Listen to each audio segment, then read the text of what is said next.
Hello everyone.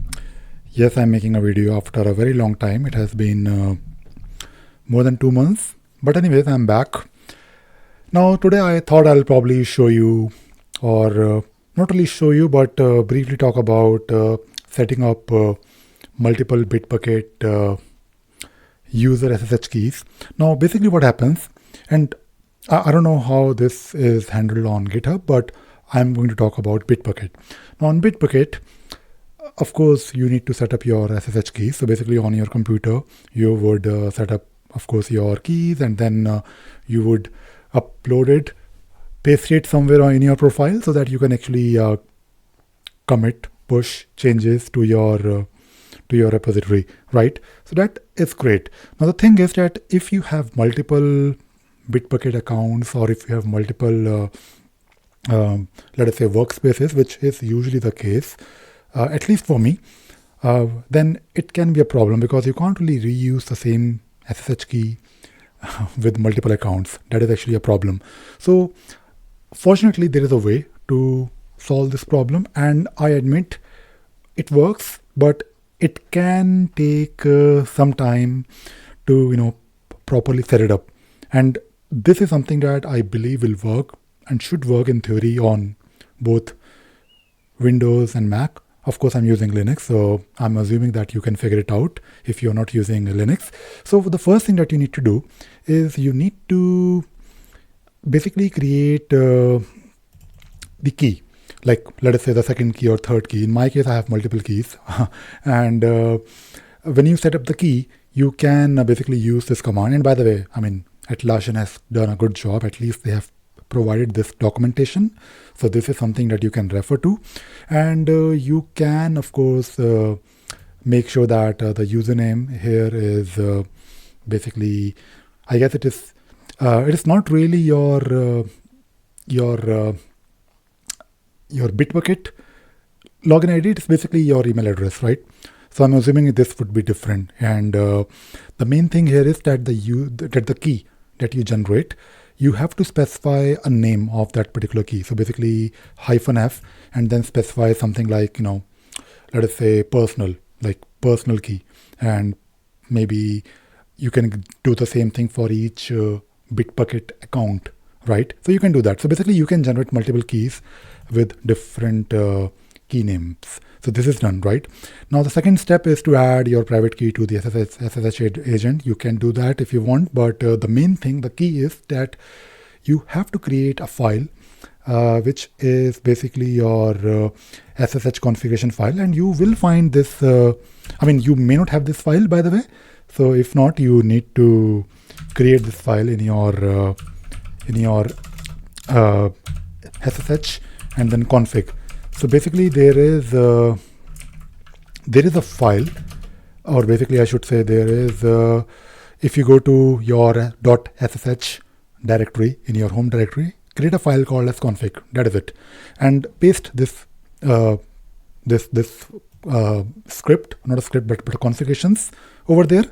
So basically what will happen, you will specify a few things. Number one, this is of course a comment, right? Now the main thing is that let us say you have your Bitbucket username. Your first username would be something like this. And if you specify this, and by the way, you can find this in your URL, right? So basically this could be your team, because you can always create like a username that will be used by, not really the username, but if you look at the repository's URL, you will find this, right? And this is something that you can use. So let us say if you have username number 1, right? You have to specify something like this: bitbucket.org-bitbucket _username 1. And then this username 1 is actually the same username that you can use to basically specify your SSH key. So basically if you want to keep things simple, just create the same username so that you are not confused. So basically this SSH key name, this username will also appear here, right? And by doing this, you are in a way, there is also one more thing, one really important thing that you need to do.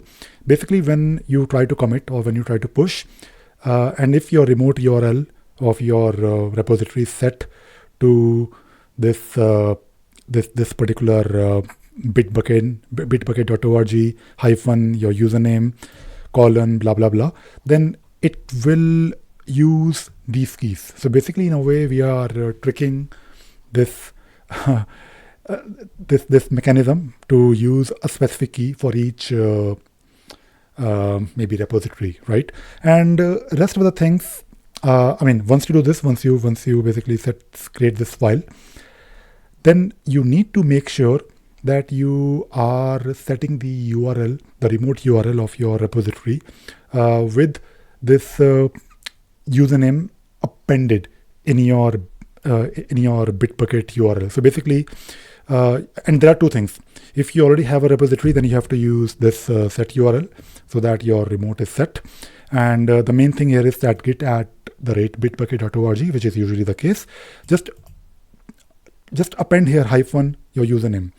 And then, of course, rest of the things are same, like your workspace name. I believe there's usually a workspace name, which is something that you can anyways look at when you are, it is usually the team name or workspace name. I mean, whatever. I mean, it is of course your choice. But the main thing, the key here is the URL, and you have to specify the username. So basically, when you try to do something with your Git repository, like you push something, you're basically using this URL, and then this will be mapped to this key in a way, and then your key specific to this URL will be used. And of course, you need to also, and by the way, if you're doing this for a new repository, instead of doing git remote, just do a git clone, but use this URL. And also specify here using git configurations, the username, right, that you're using. Basically, this username should match. And yeah, that is it. I know it is not really a very neat solution, but it works. Maybe it's a neat solution, but it is of course cumbersome. It is not really like simple, straightforward way to set things.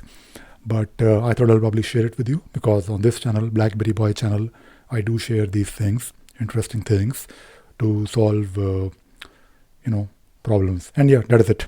That is all I wanted to talk about in this video. I hope you enjoyed watching this video and you learned something new. Thank you very much. Bye bye.